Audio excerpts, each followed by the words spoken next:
खुल गई है कि इस जिंदगी में कोई किसी का साथ नहीं दे सकता, कोई सदा सलामत नहीं रह सकता। आज अली और फातिमा की जोड़ी भी टूट गई है। 24 साल की उम्र में हजरत फातिमा का इंतकाल हो गया था। हजरत फातिमा ने मरने से पहले अपनी हातिमा से कहा कि मेरे लिए गुस्ल का पानी रखो, और फिर हजरत फातिमा ने खुद गुस्ल फरमाया और उसके बाद अपनी चारपाई को अपने घर के दरमियान रखवाया और कपड़े पहने। तो उस वक्त हजरत अली रजी अल्लाह ताला अन्हु घर से बाहर थे।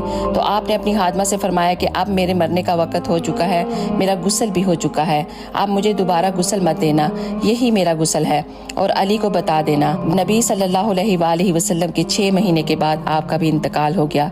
और जब अली रज़ी अल्लाह ताला अन्हु हज़रत फातिमा ज़हरा को दफन करने के लिए गए तो फरमाया, इन्हीं हाथों से मैंने नबी करीम सल्लल्लाहु अलैहि वसल्लम को दफन किया था और आज फातिमा ज़हरा को भी इन्हीं हाथों से दफन कर रहा हूँ।